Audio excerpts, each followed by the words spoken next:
Yes, we are complete. We can start, Pro-Rector. Okay, thanks. Yeah, a very good morning to all our viewers in Europe, and the afternoon and those in China. And I would hereby like to open this academic ceremony in which Manli Zhang will defend her academic thesis, Cortical Tracking of Spoken and Written Language Structures in Dysfluent Readers. May I invite you to please present a summary of your study and the conclusions of your thesis. Thank you very much. Yeah.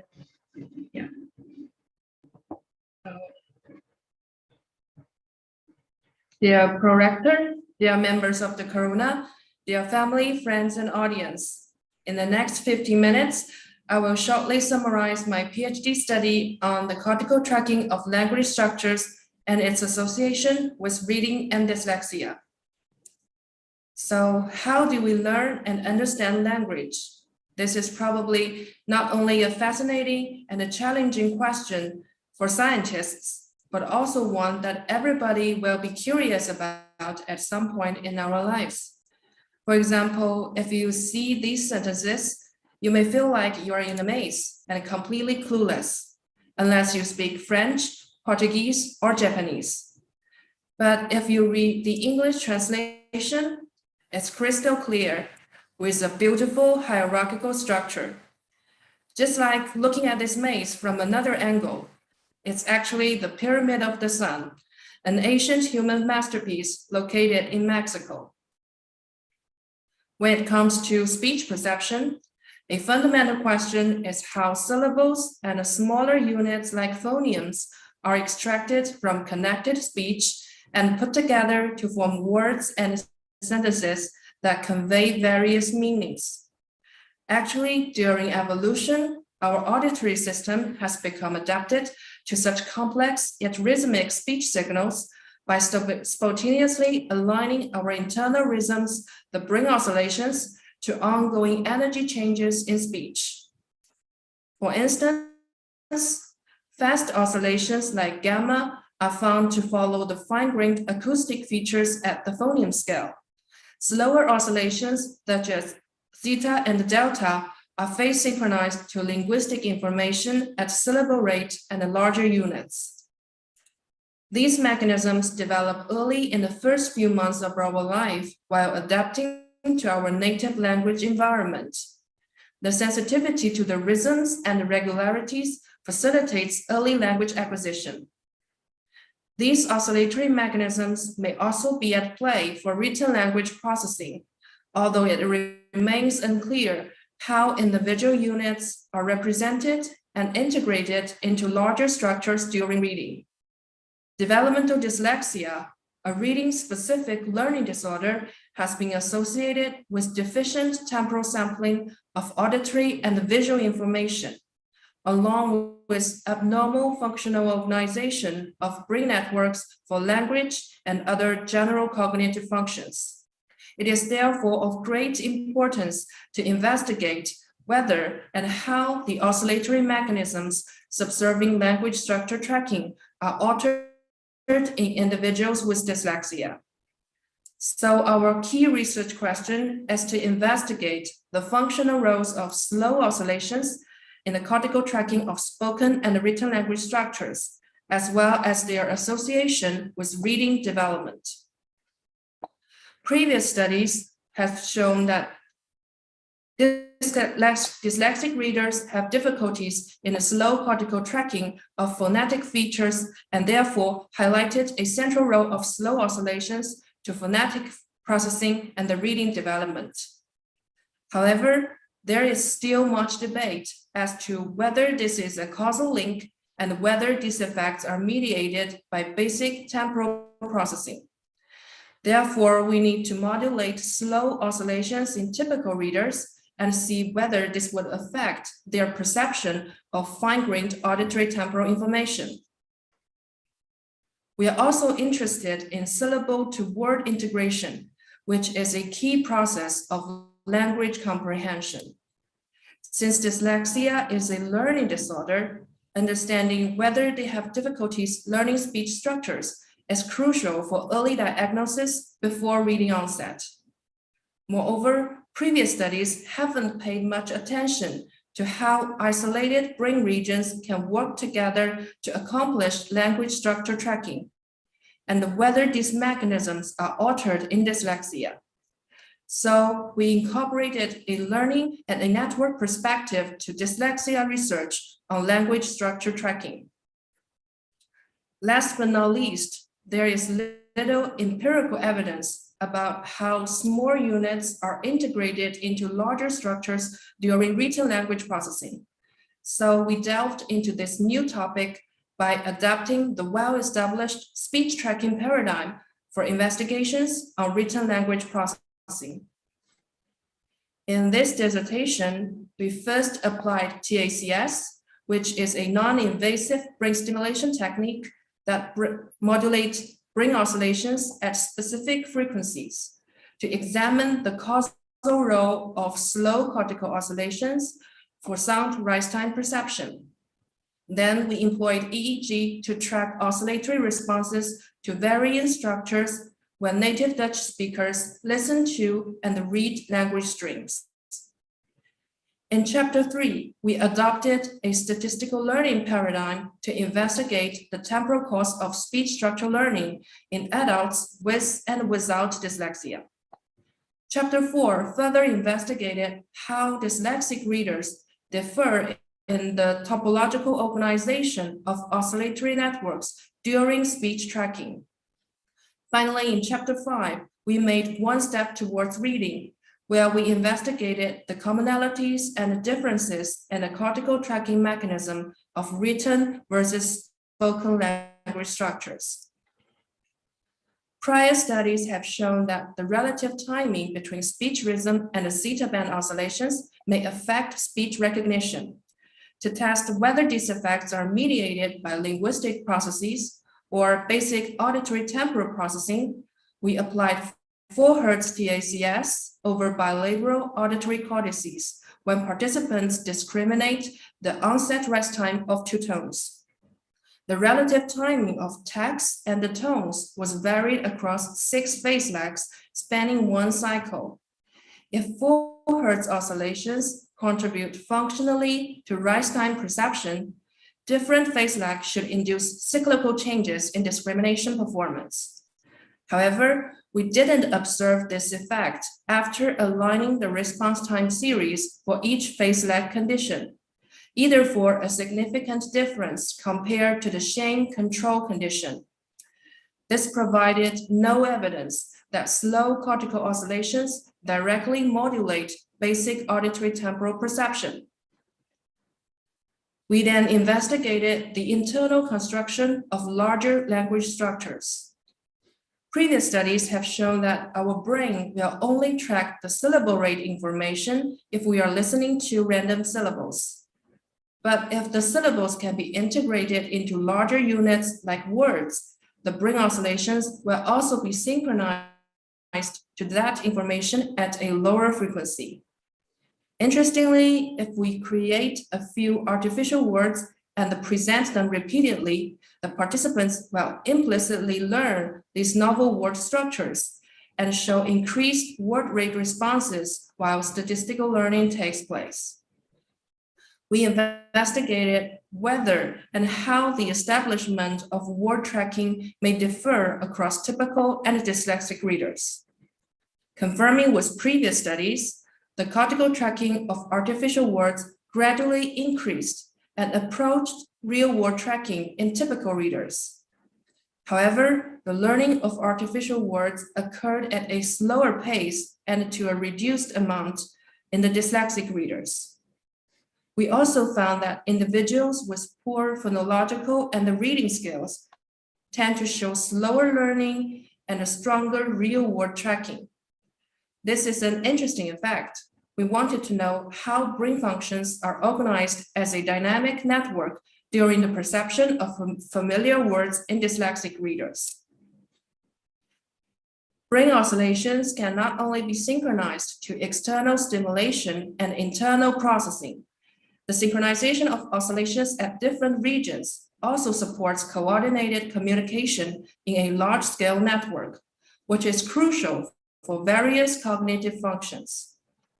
Therefore, we extracted oscillatory activities in 4 frequency bands at each EEG channel and quantified the functional connectivity between each pair of channels based on their relative phase lag. This enables us to derive these kind of graphs that describe the backbone structure of brain network topology. The optimal brain functional organization is shaped by an economic balance between efficient information transmission and the need to minimize wiring costs. In this view, higher cognitive functions, such as word reading, tend to be favored by more efficient communication across an integrated network. Indeed, compared to syllable tracking, the cortical tracking of real words elicited more integrated topology in the theta band network. Notably, this effect was larger and accompanied by an increased reliance on right frontal side in dyslexic versus typical readers, which could be a compensatory mechanism that counterbalances their language processing deficits in the left hemisphere. To investigate the hierarchical tracking of written language structures with minimum eye movements, we implemented the similar paradigm in the visual modality using random syllables and the real words, and compared the cortical responses to those in the auditory modality. Even though the text was presented syllable by syllable, participants successfully grouped those syllables into words and showed a spectral peak at the word rate specifically in the real world condition. We also noticed that the syllable tracking was highly modality dependent, with the anterior and the posterior regions being selectively more sensitive to the spoken and the written syllables respectively. In contrast, the word tracking reflected comparable responses between 2 modalities across the anterior region, with additional recruitment of a posterior region specifically for written word processing. We proposed 2 models to explain such overlap. In the early integration model, written syllables are readily converted to their spoken form and then chunked into words, which results in strong word tracking activity in the auditory sensitive region. This model points to a rapid convergence of 2 unisensory pathways at a pre-lexical stage. In the late coactivation model, the cortical tracking of spoken and the written language structures could be 2 parallel processes that eventually activate the same supermodel representation of semantics and concepts.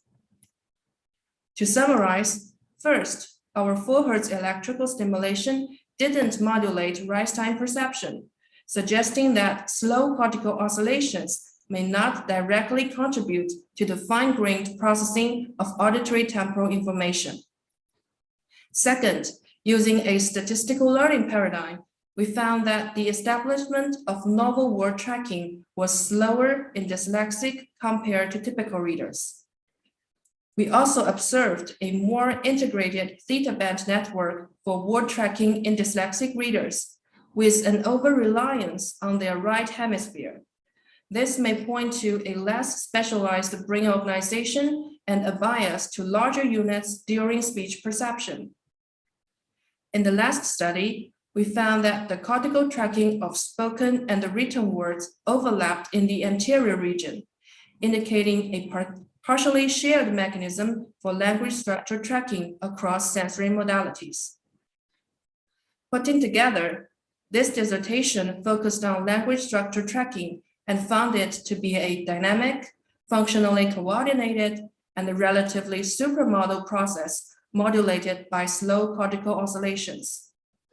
Moreover, our findings may extend the temporal sampling framework of dyslexia to include the influence of slow oscillations on the learning and network organization for speech tracking, as well as a few potentially compensatory mechanisms. This may in turn inspire the development of tailored intervention programs for individuals with developmental dyslexia. Thank you very much for your attention. I will now give the floor back to the prorector. Thank you, the candidate, for your presentation. And we now open the opposition with the chair of the assessment committee, which is Professor Dr. Sonja Kotz, who is the chair of neuropsychology and translational cognitive neuroscience at our faculty of psychology and neuroscience at Maastricht University. Please. Thank you, Pro-Rector. Dear candidate, dear Manli, thank you so much for this wonderful, comprehensive presentation that summarized the excellence of your thesis. That was a pleasure to read. As usual, being excited about a result also raises questions. So I will start by asking you some specific questions regarding Chapter 3. And one question also, now that you have come back to the auditory timing sampling hypothesis, or the sampling hypothesis, that struck me was that in this particular chapter, you set up the frequencies and the presentation of the syllables, as a matter of fact, in a very isochronous manner, which makes it not very speech-like. So my first question would be, what was the reason behind that on the one hand, and would you expect this pattern of results, which seems to be a global slowing effect, to change if you were to change, for example, the speech rate or making the presentation more random? Yeah, highly esteemed opponent, thank you very much for your compliments and for your questions. Yeah, if I understand correctly, your question is about our design using a like fixed paced syllable streams, and so focusing on that, our motivation is to try to make the speech tracking process like more controllable and to be captured by like frequency tagging techniques that widely used in typical developing participants. So indeed, we agree that natural speech would be more like quasi-rhythmic and with varying temporal information. And but in this study, we would like to further first identify the learning of speech structures based on the statistical information, and therefore we like rule out the influence of other like temporal related processing and prediction. So that's the reason we use this kind of very lab-controlled stimuli to study this learning effect based on only the statistical information. And yeah, also I totally agree with you. This is only the first step to like study the learning, because previous studies tend to focus on the perception and also on smaller units. So our contribution is to move it to a larger scale, to higher order structures, and also focus on the incremental processes involving learning. But in future studies, we can use like more natural like sentences and phrases with varying acoustic information, temporal information, and also linguistic information to identify at which stage or which level the participants with dyslexia will show specific deficits. And this may also vary based on their age and also like writing system. So I totally agree. It's an interesting question and an interesting direction in the future studies.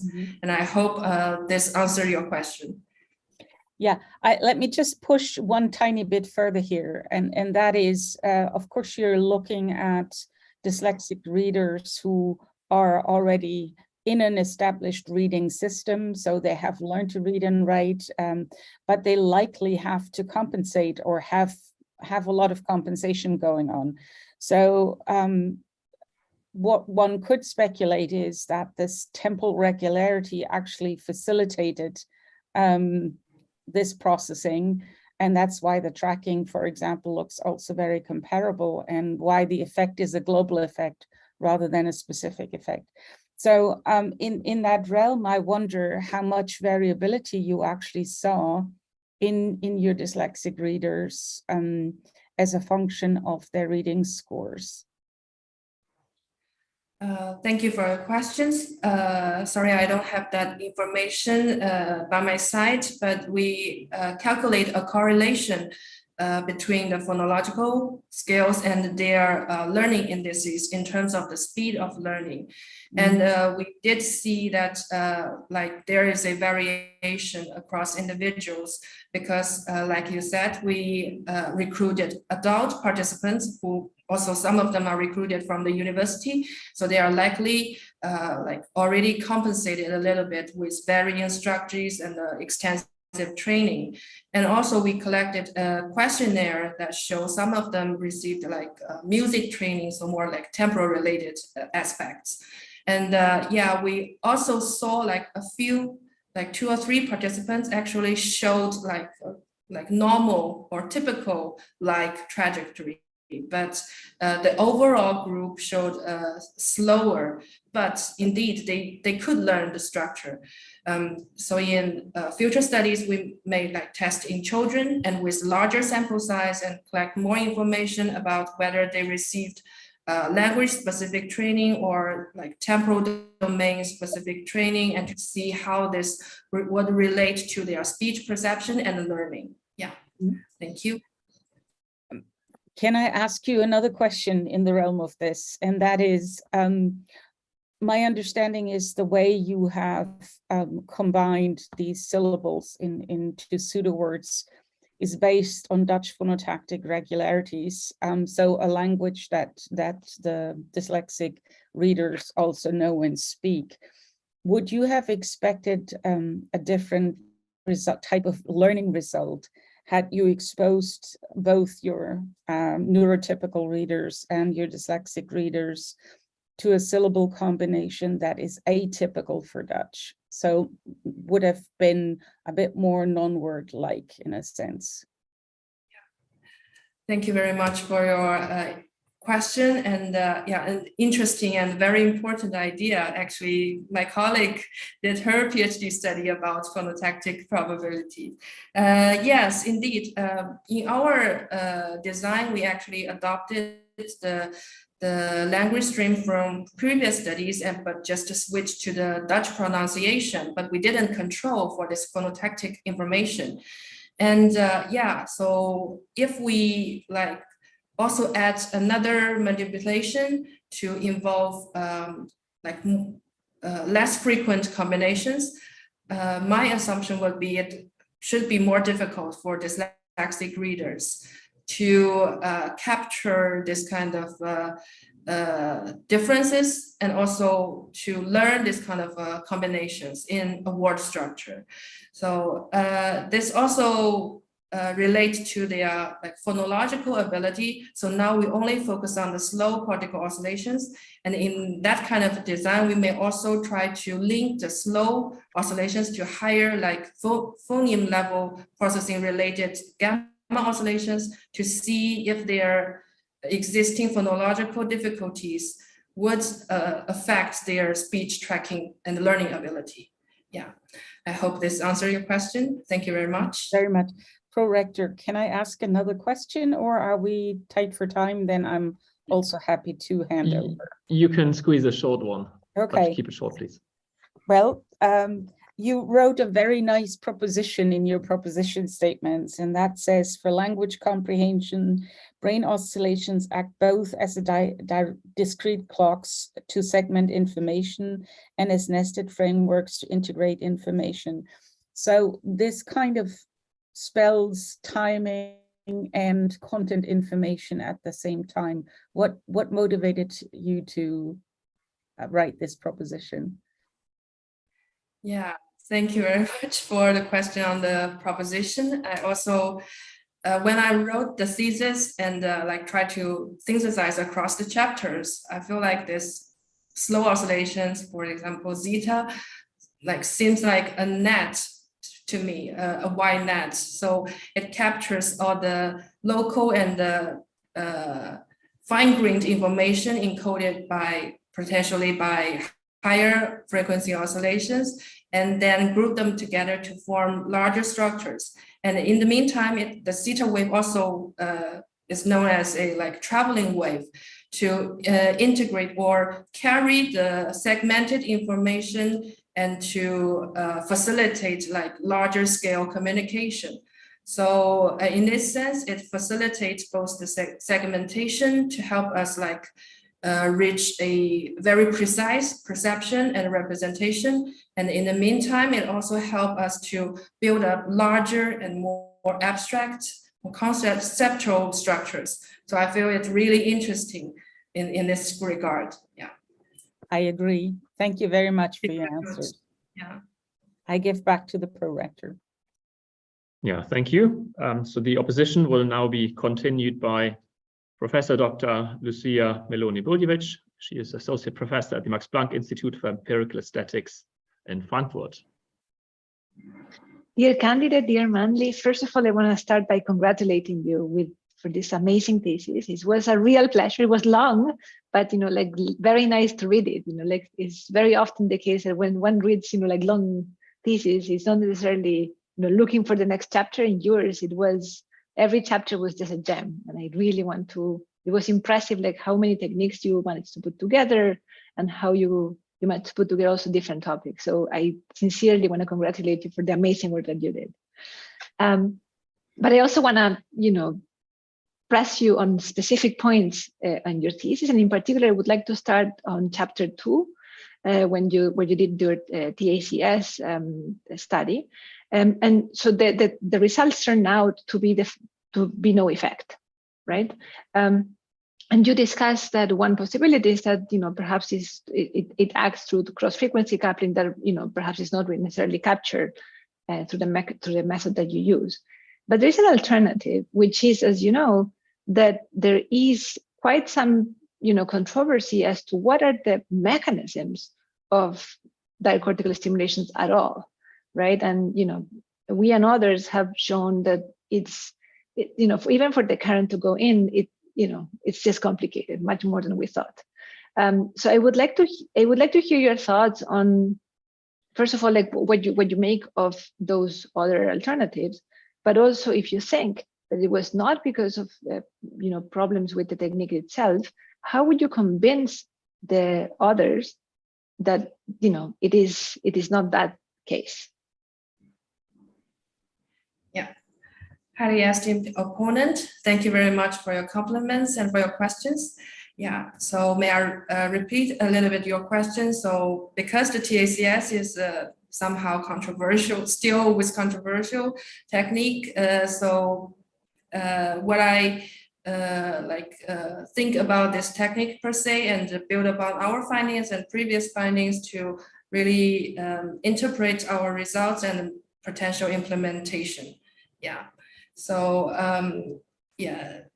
sorry, I'm not an expert in this technique, and not very familiar with the underlying neurophysiological mechanism. Based on reading of previous literature, the electrical stimulation, either TACS or TDCS, has already been implemented in children with like language and reading difficulties. And a recent review showed that pretty sound remediation effect. But I also noticed most of them are combined with behavioral intervention and with a longer intervention interval, at least days or even weeks. So in that sense, we only tested in one experimental session, and we didn't see any modulation effect in specifically typically reading participants. So this may make me question the efficiency of this kind of technique. And meanwhile, so compared to intervention or remediation oriented application, this kind of the disruption effect would be much weaker, I think. And meanwhile, I think it's still an interesting and useful technique to test somehow the causal link between the different oscillatory mechanisms and the cognition. Even though we didn't get a positive effect, So we can question whether the observed link in previous correlational and stimulation studies about this kind of deficient phoneme scale processing in dyslexia really result from auditory level or more related to their language abilities. So even though we cannot make a solid conclusion at this point based on our data, but by synthesizing across studies, I think interventional use based on behavioral intervention and also more on the language processing would be a more promising implementation of this kind of technique in population with language or other cognitive dysfunctions. Yeah. Thank you very much. I hope I answered your question somehow. Yes. Yeah. Yes, thank you. That was very good. I have another question more on the theoretical framework that you're using. So, your thesis in general is rests on the assumption that there is low oscillations and that those serve a purpose for information processing and for linguistic comprehension or segmentation or parsing. And yet that is one hypothesis. An alternative is that, through the frequency tagging, you're just seeing, for instance, an integration towards a bound. And that, through the lens of an FFT, will appear as if it is an oscillation. So I want to know, for your thinking, how critical it is that this the underlying mechanism has to be slow oscillations or not. And if it's not, then, how else would you interpret the results that you have? Yeah, thank you very much for your question. Yeah, so based on my data and also my reading, I would more to the functional role of slow oscillations to the integration and also the long-range communication across the brain network. But indeed, I admit that we cannot overlook the influence of other higher frequency oscillations. They may contribute to more fine-grained processing of smaller units and also memory or other memory encoding or other functions that necessarily involved in language processing and comprehension. So I have to say, based on our data, we cannot say much about this kind of cross-frequency modulation or more about the higher frequencies oscillations. But in future studies, especially if we consider dyslexia population, they do show somehow also deficient processing in higher frequency oscillations. So we need to have other design, using other designs or test in children or other population to show more how this kind of oscillatory mechanisms work together to form a really a hierarchical tracking across different units, because our study only focused on syllable to words. It's more complicated in the natural language. So thank you for your questions, but for now, I don't have a clear answer. Sorry. Yeah, you're totally correct that there's many frequencies, right? And they seem to actually play a different role. But what if they actually are the smoke in the brain, meaning that they actually have no functional meaning? They're just there, they are doing nothing. So what I'm trying to ask is how important it is for your thinking that the mechanism has to rest on an oscillatory process. Could it be possible that it's an alternative mechanism, as I said, an integration towards a bound, or something of that sort? Is it truly necessary for your thought to be, for the mechanism that you're pursuing to be an oscillation? Yeah, I think oscillation will still play a central role, but not all the functions for language processing, because so based on speech processing, the speech per se is rhythmic in some sense, and also this kind of like the integration of larger structures also very already be shown in many studies. It's just, but regarding reading, I think it's somehow more complicated, involving not only the temporal sampling, but also the visual and the spatial sampling. And how this would reflect in oscillatory responses, we don't have enough empirical evidence. So I think oscillatory mechanism, if we treat like reading as the visual version of to have an inner speech, then it could somehow depend on existing speech mechanisms, but it will also involve other visual specific processing that may a little bit different from the speech oscillatory mechanisms. So yeah, because my motivation to start this PhD study is to try to find if the oscillatory mechanism underlying speech processing can be also found in reading. So my standpoint was still support oscillatory mechanism would be play a central role here. Yeah. Thank you, Manli.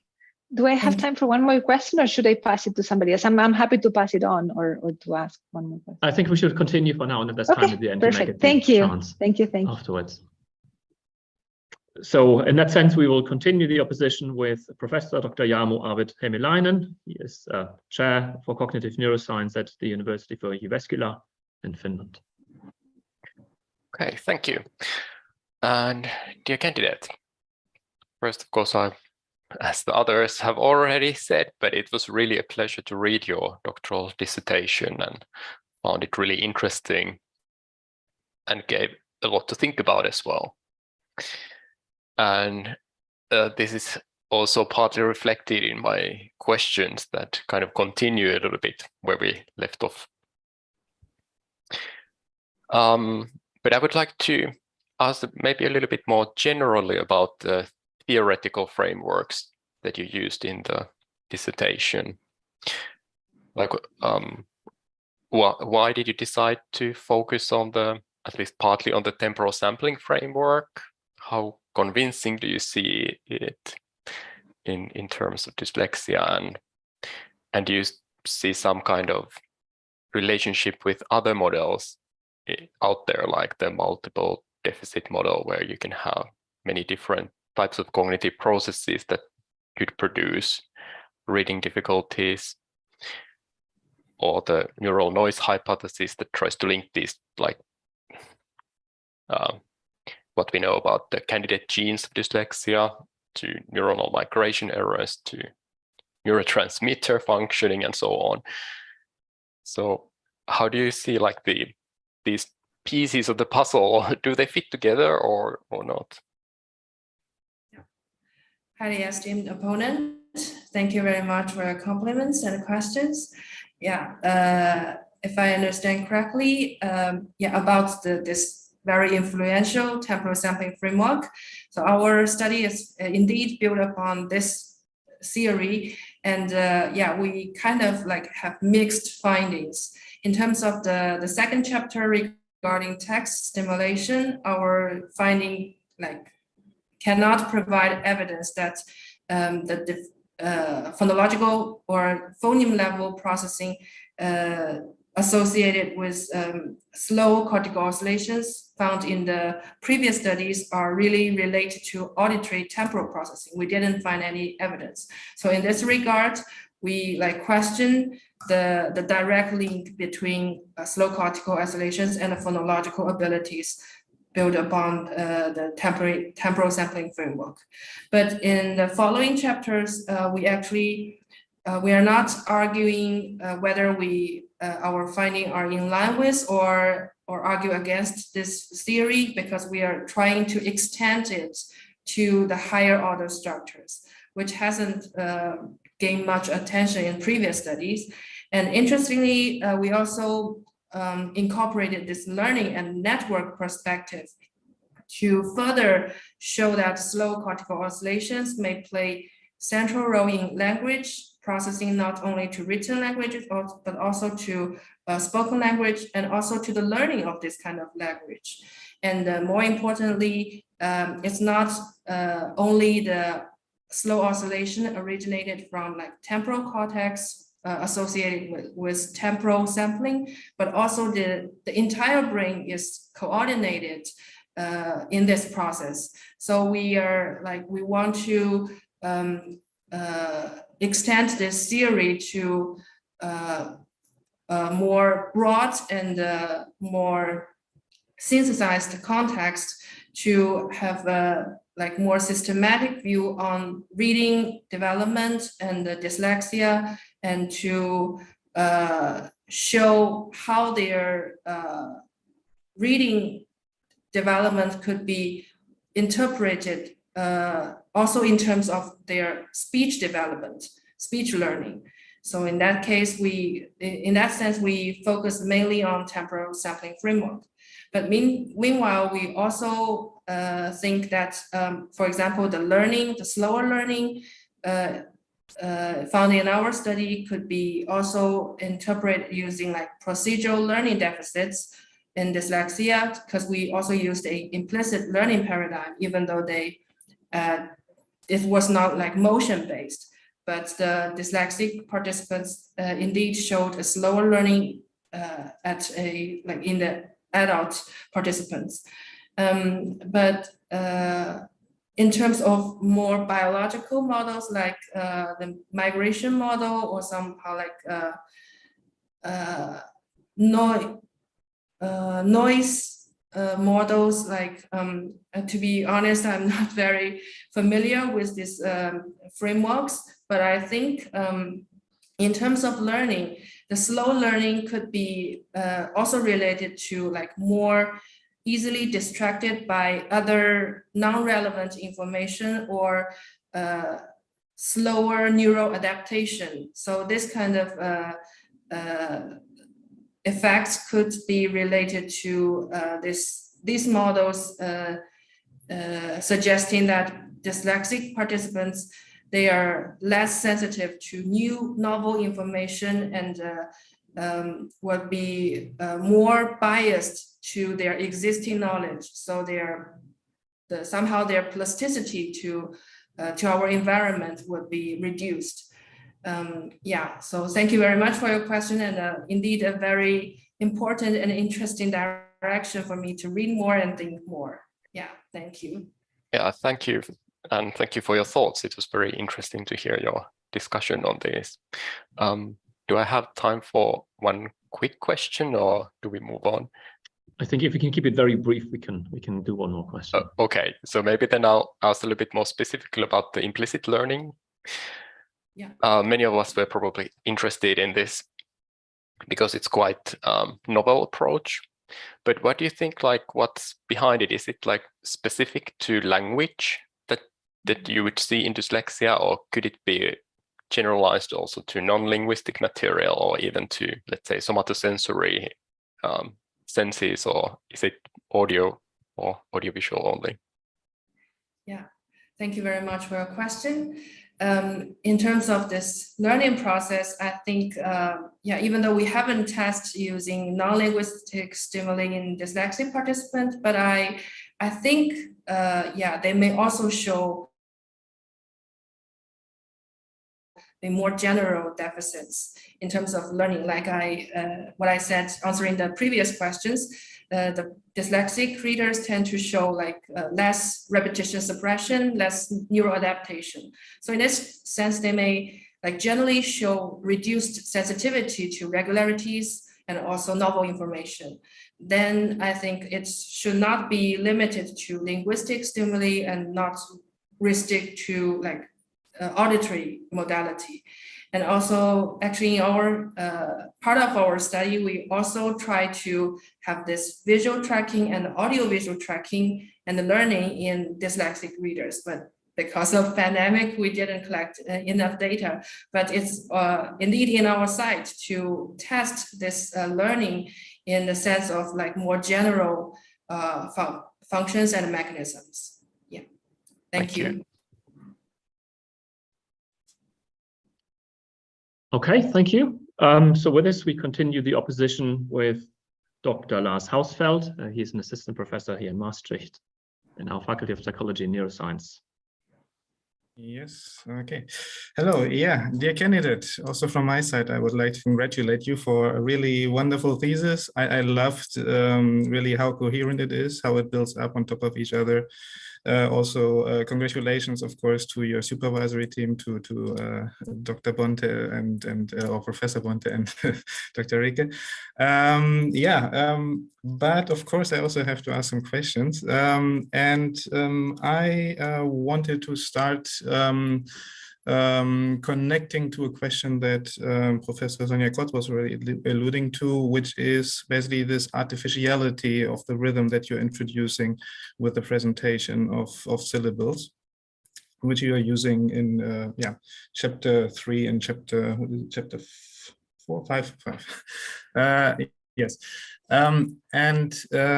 One question is, maybe to have you speculate a bit, would I be able as a participant to induce a rhythm with visible in EEG by forcing myself to pay attention to every third syllable, for example? And basically how this interacts with the language system, like, can I stop the language system to interfering, kind of? Estimate opponent, thank you very much for your compliments and your questions. Yeah, so about this artificial rhythm widely used in all my studies. So yeah, indeed, I need to admit that this is far from our natural language experience. And yeah, so in terms of participants' experience, I think so based on the questionnaires, they could stay concentrated on this kind of rhythm and extract the word structures with explicit awareness. But yeah, I'm not sure whether if we give like quasi-rhythmic stimuli would make the learning more difficult. Yeah, it could be, but in our language, it's not like really like fixed at 3 hertz, 4 hertz. So in that sense, yeah, this should be impose a huge challenge for at least in typically reading or typical population. But how this would affect the dyslexic readers, I think this involves both the language ability and also basic auditory temporal abilities. So in that sense, yeah, we need further studies by manipulating the rhythm per se to investigate the perception and the learning of this kind of rhythms. Yeah. Thank you. Yeah, thank you for the answer. Maybe for I have another question about chapter 5, and in that chapter you, if I understood correctly, so please correct me if I'm wrong there, you are more or less creating 2 groups of participants, which is one which listen to the audio or auditory presentation first, and one which listen to the visual presentation first.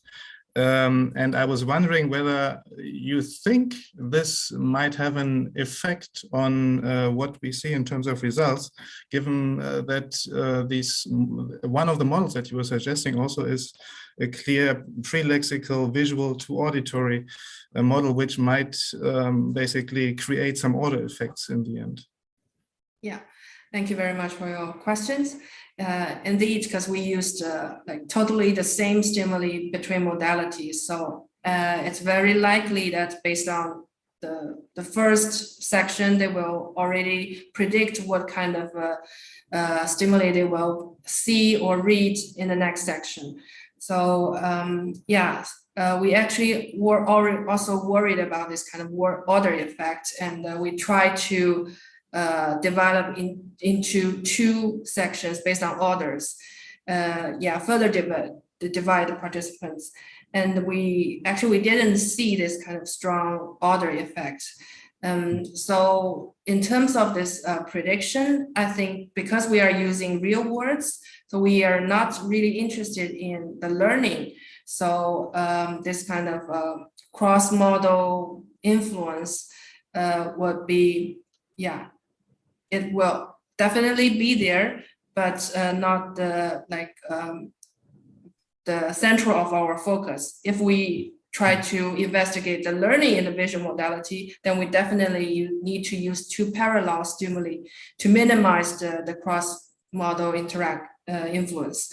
Because we, in the visual modality, we try to use very simplified stimuli to really show that they can hierarchically build up the structures, even though they are presented like very unnatural.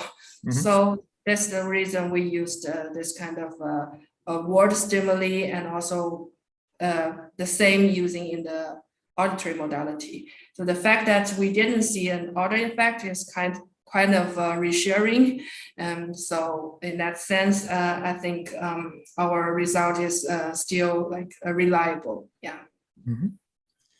Okay, yeah, thank you. Do I have time for one more question? Yeah, another very brief one. And then a very brief one, okay. Okay, so then I try to be brief. Very quick question. Do you think if I would ask participants, especially in chapter 3, to perform a secondary task, would you think that people are learning these sequences? Or basically show word level entrainment? Yeah, the secondary task, then about what is being learned, yeah, they're like, could be they already extract the triplets with explicit access, but also they could be learning more local features like the transitional probability or smaller chunks like the syllable pairs. So we can use other like generation tasks to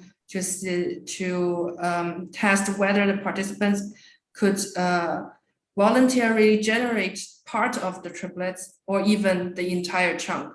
Just show if they are learning also like gradually build up from smaller to larger units, or they can directly have like the awareness of chunk structures. So this is also something we can test in future studies. Okay, thank you very much. Thank you for your questions. Yeah, thanks. So we then conclude the opposition with moving on to Dr. Lisa Jonkman. She's associate professor also here in Maastricht at the Faculty of Psychology and Neuroscience. Yes, thank you, Prorector. Dear candidate, I also want to congratulate you with this nice piece of work. Yeah, I liked reading it. Some things were new for me, like the statistical learning paradigms, but you have clearly written it all up, so I could understand it. So that was great. And yeah, also it was quite an accomplishment, I think, to combine all these different complex analysis in one thesis. Must have cost a lot of time to get a grasp of all of them. Yeah, also nice papers already published, but still also in the published work, some questions rose with me when I read the thesis. And I want to discuss with you something about chapter 3, the statistical learning paradigm. Because if I understand, I'm not a dyslexic expert, but if I understand the literature well, they have reading problems. That's the basic reason for the diagnosis. And these are mostly, or the most consistent finding is that they have problems converting this text into speech. So the audiovisual integration problems.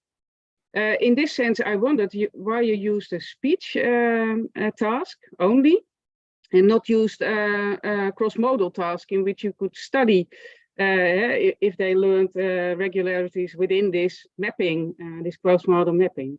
Could you elaborate a bit on this?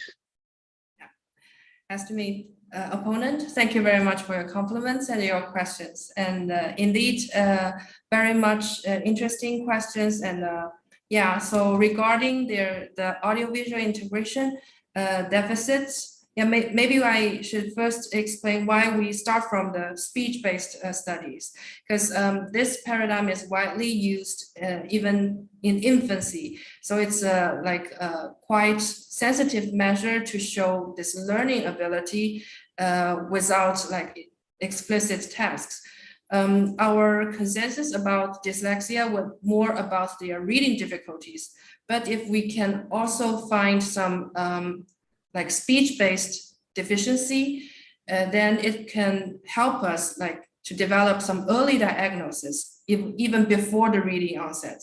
If we can like show the oscillatory mechanism tracking the speech and also underlying learning is already different from their peers, like at the preschool age, this can like be informative to help us to apply intervention programs early for those kids with special needs. So this is the motivation, even though we started the testing adults, but we can move them to children and even preschool children and to see how this may predict their long-term reading development. So this is the motivation to start from speech-based studies. And in terms of audio-visual integration, actually, we also have another experiment that I didn't include in my thesis.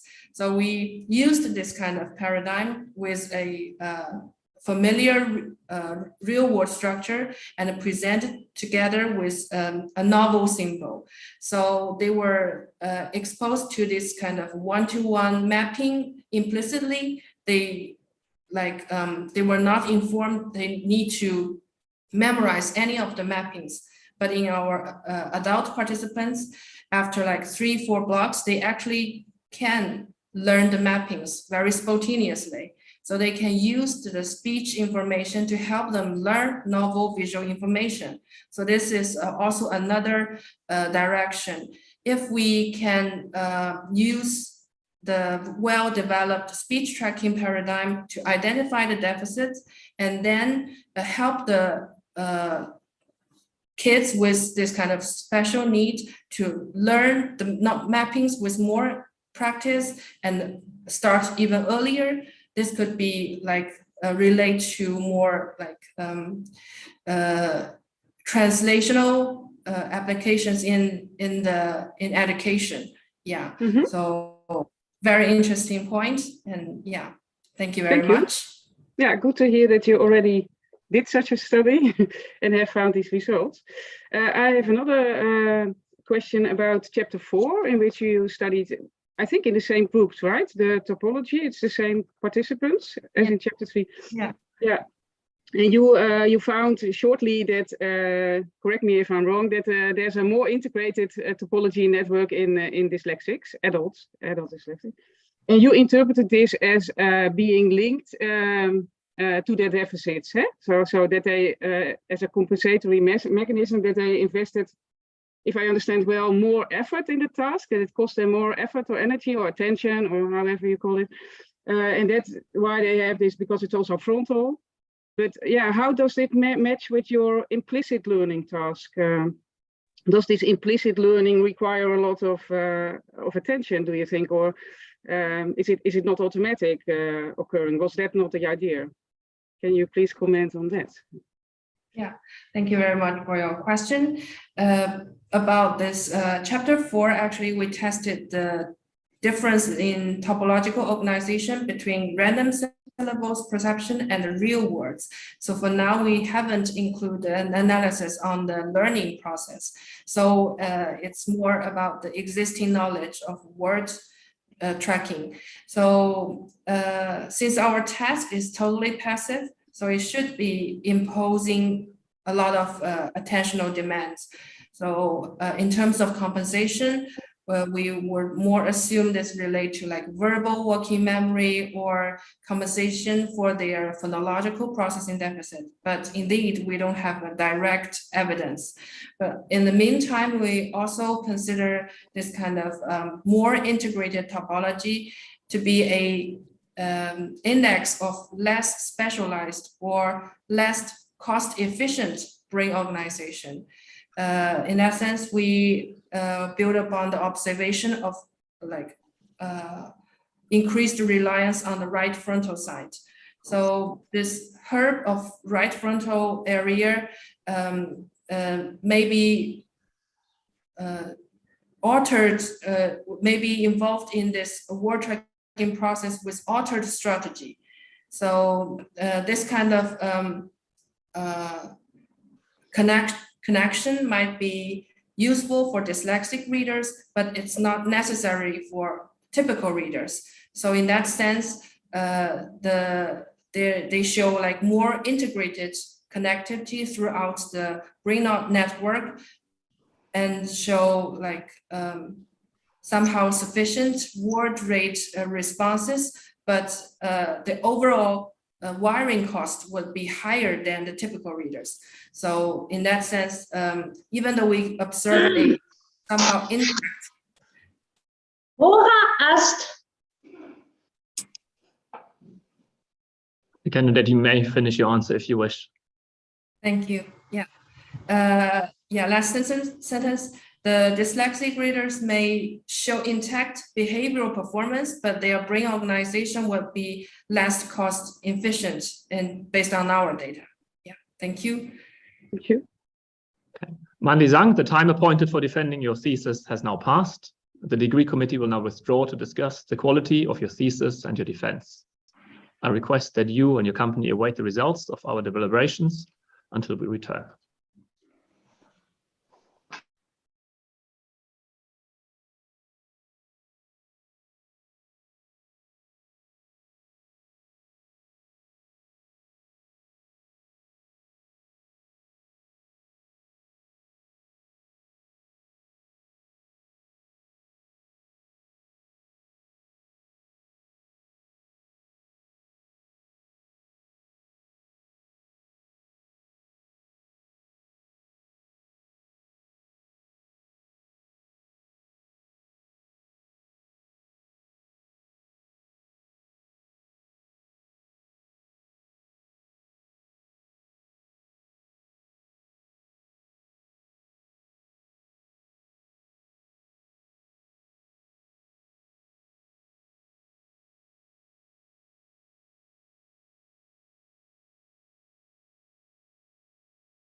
Manli Zhang, the degree committee here present online, has assessed the quality of your thesis and your defense.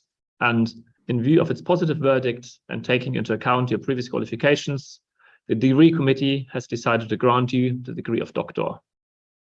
Professor Milene Bonte is now authorized to confer upon you this academic distinction in accordance with Dutch university custom. And I invite your supervisor to now take the floor.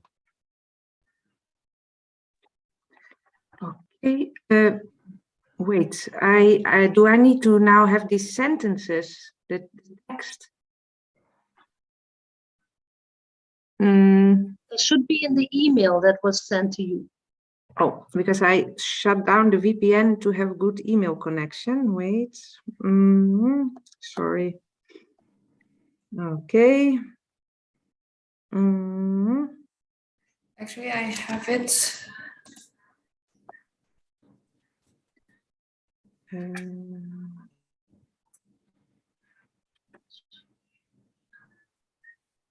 Oh, it's in the chat.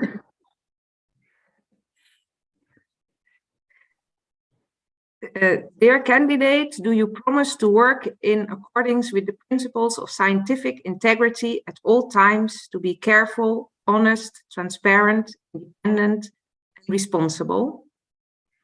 Yes, I promise. So there's another part that should be added now, Professor Bonte. Okay.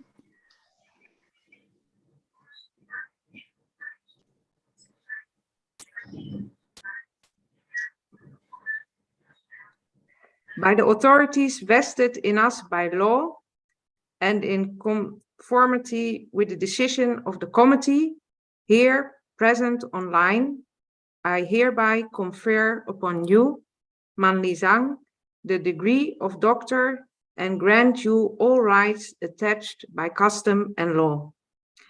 As evidence of this, you will soon receive the degree certificate signed by the rector, the secretary, and the supervisor, affixed with the official seal of the university, shown by the beadle.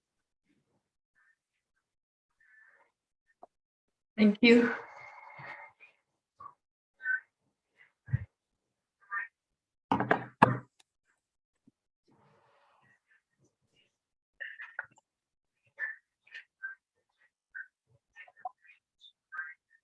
Thank you very much. Professor Bonte, you may now give the laudatio for the candidate. Okay. Dear Manli, Dr. Zhang, also on behalf of Lars, congratulations with this great achievement. Again, I must say, also with this, you already did so with the thesis, but also with your presentation and your defense, you blew us away. You really did superb. And then I would also say gongxi to both you and your parents. So how did this all start? I went back through my emails and found your first email with the subject, greetings from a PhD applicant interested in neurocognitive mechanisms associated with typical and dyslexic reading developments. That was the heading. Summarizes all, right? And it was sent on the 30th of November 2016. And in the email, you explained your background, current project, and research interests in a very structured and goal-directed way. A way that Lars and me would be happily surprised about more than once over the years to follow. So then actually in the next email, we agreed to meet via Skype, and you wrote a sentence that also perfectly illustrates another talent of yours, namely a talent for understatements. I look forward to meeting you soon, and I wish I can make a little contribution to your distinguished project. As everybody could witness today, your contribution has been far from little, including 3 already published empirical papers and 2 more in the pipeline, 1 included in your thesis and another not even included. All using carefully designed paradigms and advanced data analysis techniques that you really took charge of in, right? You were in charge of the whole project. And this is actually even more amazing when one realizes that together with Jaren, you were the first CSC-funded PhD students to start in our department in October 2017. Meaning that there was nobody there to guide you through the culture shock it must have been to start working here with these sometimes so outrageously informal and direct set of people. In the following years, you used actually this experience to help new coming CSC students feeling at home in our department and in Maastricht, which also shows your kind and caring character. So together with Alex, you learned how to acquire EEG data and changed your phonological learning paradigm from an active to a passive paradigm directly after having analyzed the first pilot data. This was turned out to be very important for your thesis work. And the way you handled this was exemplary of how you work. You were, and here I'm quoting Lars, always digging deeper into details of the analysis, writing down in papers really everything you studied, found, learned, and often needing a clear stop from us. And you handled our initially mild stop signals in a very kind, but also very stubborn way. So with time, we learned to be very clear about our exact motives. Happily enough, precise argumentation actually turned out to do the trick. And it made us a great team together. So we both Lars and me, still miss our weekly meetings with you because they were very nice and inspiring and also fun. And actually, if we think about your project, probably the biggest challenge has been the COVID-19 lockdown. The absence of a fixed daily rhythm, little social interaction, and the time difference with China were tough. And although I must admit that at times I found it a bit difficult to estimate whether or not I had crossed the border of your personal space, I was very happy that you always were very open in your communication. And so despite my directness somehow, or thanks to maybe my directness, you really shared also the difficulty you had in that period. But despite this, you still stayed amazingly productive and reanalyzed your EEG data using complex graph theoretical models. And we have seen now the results of that in your chapter 3. And as for your personal space, I also still wonder how it must actually have been for you to share this Airbnb apartment with all these talkative and hyper-social language group members on our lab trip to San Sebastian. I hope you actually, I think you really enjoyed it, but I still sometimes wondered how it was to be in this complete social immersion. And that was before the COVID lockdown. So dear Manli, you are a strong and unique person with undoubtedly many more sides than we realize at first sight. Your originality also shows in your thesis acknowledgements and also in the way you handled the questions, by the way, today. And in your acknowledgements, you quote on the one hand the Greek philosopher Heraclitus, and then in the next couple of sentences, you actually cite Beyonce, which I think is a very nice, interesting combination. And your originality also shows from the fact that you love big furry cats, despite actually having a huge cat allergy. So there's this ambivalence, which is really interesting. And in the language group, we already miss you, and we are looking forward to learning about your postdoctoral work at Hong Kong University. And I'm sure that we will see you back at conferences on language and dyslexia, and that you will do great, and you will do excellent and great also in your future work. So with this, I again would like to say congratulations. Be super happy and super proud of yourself. Congratulations also again to your parents. And don't forget to celebrate.